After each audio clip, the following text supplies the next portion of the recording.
አስቡት አሁንም የምትፈልጉትን ነገር ለማድረግ ከፋሚሊ ገንዘብ እየተቀበላችሁ ነው። በዚህ ቪዲዮ ላይ የምነግራችሁን 3 ነገሮች በማድረግ እንዴት በኦንላይን የራሳችሁን 10,000 ብር ማግኘት እንደምትችሉ በዚህ ቪዲዮ ላይ አስረዳችኋለሁ ማለት ነው። ለማታውቁኝ ስሜ ለቱሽ በሺ ይባላል። በዚህ ቻናል ላይ ስለ ሰልፍ ዴቨሎፕመንት እንዲሁም ደግሞ ኦንላይን መኒ ሜኪንግ ቪዲዮዎችን ፖስት አድርጋለሁ። ስለዚህ እንዳይረፍድባችሁ ሰብስክራይብ ማድረግ እንዳይረሳ፣ ላይክ ማድረግ እንዳይረሳ። ስለዚህ በዚህ ቪዲዮ ላይ ምን ነገሮችን አድ እንደማድረግ ስቴፕ ባይ ስቴፕ አሳያችኋለሁ። እስከ መጨረሻው መከታተል እንዳትረሱ። አስቡት አሁንም የምትፈልጉትን ነገር ለማድረግ ከፋሚሊ ገንዘብ እየተቀበላችሁ ነው።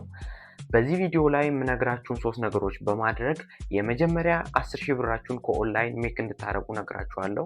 ይህን ቪዲዮ ሙሉ በሙሉ አይታችሁ ከጨረሳችሁ አንደርስታንድ የምታደርጉት ነገር ቢኖርም ነገር ግን ለዚህ ቪዲዮ አዲስ ከሆናችሁ ቻናሌን ሰብስክራይብ እንዲሁም ደግሞ ላይክ ማድረግ እንዳይረሳ። በዚህ ቻናል ላይ ስለ ሰልፍ ዴቨሎፕመንት እንዲሁም ደግሞ ኦንላይን መኒ ሜኪንግ ቪዲዮዎችን ፖስት አድርጋለሁ ማለት ነው። ስለዚህ ሰብስክራይብ ማድረግ እንዳትረሱ። ወደ ቪዲዮ እንሂድ። የመጀመሪያው መንገድ ምንድነው? ዌብሳይት ዴቨሎፕመንት ነው ማለት ነው። ዌብሳይት ዴቨሎፐር ለመሆን ወይም ደግሞ ዴቨሎፐር ሆኖ ገንዘብ ለማግኘት ከሌሎቹ ፊልዶች እንዴት መረጥከው ወይም ደግሞ እንዴት ተሻለ ብትሉኝ አንድ ብቻ አይደለም 3 መንገዶችን ነግራችኋለሁ።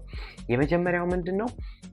ይህንን ስራ ለመስራት ስኪል ወይም ደግሞ ዕውቀቱን ዴቨሎፕ ለማድረግ በጣም ሲምፕል ነው።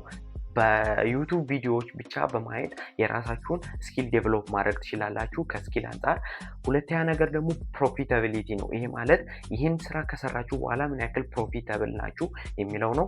ሶስተኛና የመጨረሻው ደግሞ እንደ ኢትዮጵያ ወይም ደግሞ አሁን ባለንበት መንገድ በምን አይነት ሁኔታ ያንን ወደ ኢንካም ጀነሬት እናደርግበታለን ወይም ደግሞ ወደ ገንዘብ እንቀይረዋለን። ምክንያቱም ወደ ገንዘብ መቀየር ማይችል ምንም ስኪል አይደለም ያ ነገር ራሱ ማለት ነው። ስለዚህ የመጀመሪያውን እንመልከተው። የመጀመሪያው ምንድነው? ያንን ስኪል ለመማር ምን ያክል ጊዜ ይፈጃል ወይም ደግሞ ከስኪል አንፃር ምን አይነት ነገር ነው ያ ዌብ ዴቨሎፕመንት የሚባለው ፊልድ ወይም ደግሞ ስኪል። ከስኪል አንፃር ስንመለከተው ዌብሳይት ዴቨሎፕመንትን ተምሮ ለመጨረስ በጣም ትንሽ ነው። 1 ወር በቂ ነው። ስለዚህ 2019 ወይም ደግሞ አዲሱ ዓመት ከመምጣቱ በፊት ሙሉ በሙሉ ኮምፕሊት ማድረግ ትችላላችሁ። ስለዚህ ምን ማድረግ ትችላላችሁ? የመጀመሪያው መንገድ ዩቲዩብ ላይ ገብታችሁ ዌብ ዴቨሎፕመንት ብላችሁ ሰርች ማድረግ ነው።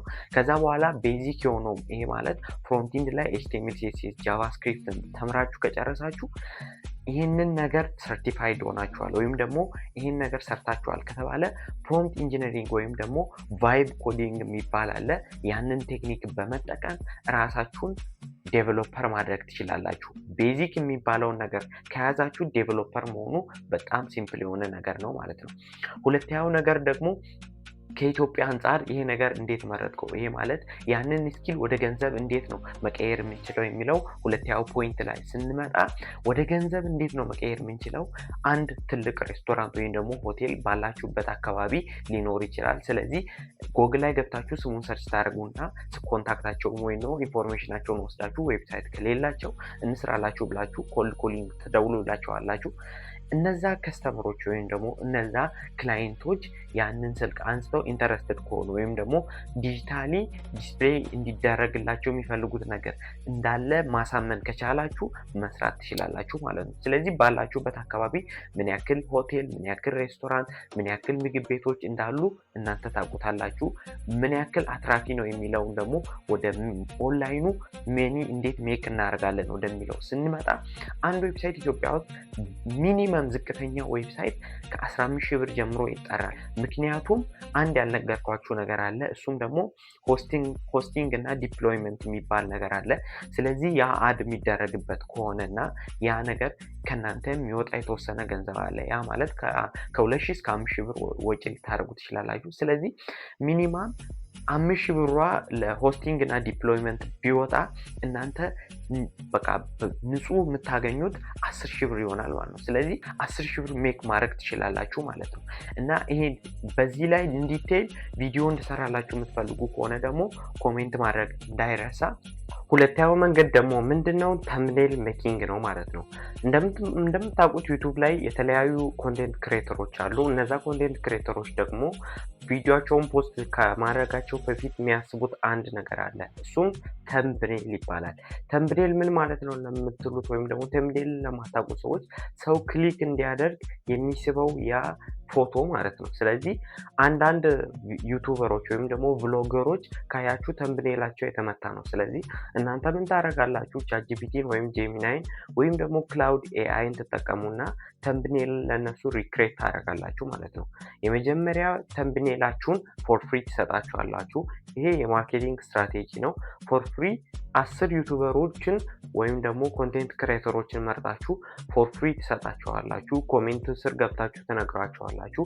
የምትሰጧቸውን ነገር ደግሞ ኮንታክታቸውን ከወሰዳችሁ በኋላ ሼር አድርጋችሁ የእናንተን ተምብኔል ተጠቅመው ቪዋቸው ካደገ ወይም ደግሞ ኢንጌጅመንታቸው የዩቲዩብ ኢንጌጅመንታቸው ካደገ ለእናንተ ለመክፈል ፈቃደኛ ናቸው ማለት ነው።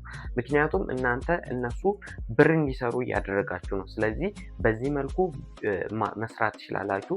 ለአንድ ተምብኔል 50 ብር ሊሆን ይችላል፣ 100 ብር ሊሆን ይችላል። እንደ እናንተ በፈለጋችሁት ሬንጅ ታስቀምጣላችሁ። ይሄ የሚወሰነው ግን እናንተ የምትሰሩት ተምብኔል ምን ያክል የሰውየው ዩቲዩብ ላይ ኢምፓክት ያመጣል በሚለው ነው የሚወሰነው ዋጋችሁ። በ10 ብርም ብላችሁ ልትሰሩ ትችላላችሁ።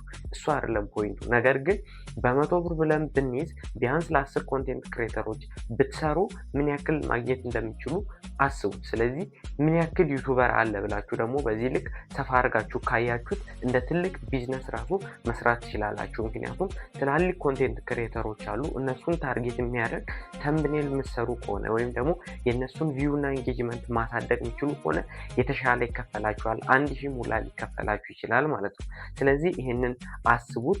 ሶስተኛው እና የመጨረሻው የቢዝነስ አይዲያ ወይም ደግሞ እናንተ ኦንላይን ሜክ ማድረግ የምትችሉበት ወይም ደግሞ ገንዘብ መስራት የምትችሉበት የመጨረሻው አይዲያ ምንድነው? ግራፊክስ ዲዛይን ይባላል። ግራፊክስ ዲዛይን እንግዲህ ኮምፕሊኬት የሆነ ነገር ሊመስል ይችላል። ይህም ማለት ምን ማለት ነው? ብዙ ሰው ግራፊክስ ዲዛይን ሲባል ተምብኔል ሜኪንግ ሊሆን ይችላል፣ ሞሽን ግራፊክስ ሊሆን ይችላል። የተለያዩ ግራፊክስ ዲዛይኖች ብቻ በጣም ብዙ መስኮች አሉ ማለት ነው። ስለዚህ እናንተ ሞሽን ግራፊክስ ላይ ኤክስፐርት ከሆናችሁ ወይም ደግሞ አንድ የግራፊክስ ካምፔይን ላይ መስራት የሚችሉ አድርጋችሁ ራሳችሁን ስኪሉን ዴቨሎፕ ካደረጋችሁ መስራት ትችላላችሁ። ግራፊክስ ዲዛይን አሁንም ስቲል ኤአይ ኖሮ ኤአይ እናንተን የተሻለ ግራፊክስ እንድትሰሩ ያደርጋችኋል እንጂ እናንተን ወርታች ያደርጋችሁም። ስለዚህ ትልቅ ማርኬት ነው ያለው። የተለያዩ ስራዎችን መስራት ትችላላችሁ። ግራፊክስ ዲዛይነር ሲባል የግዴታ ኤሊት መሆን የለበትም። ለምሳሌ አንድ ከቢዝነስ ዋይስ ስነግራችሁ ይሄ እንደ አድቫይስ ያዙት። ከቢዝነስ ዋይስ ስነግራችሁ የተለያዩ ቦታዎች ለቅሶ ሊሆን ይችላል፣ ድግስ ሊሆን ይችላል፣ የተለያዩ ፕሮግራሞች ሊኖሩ ይችላሉ።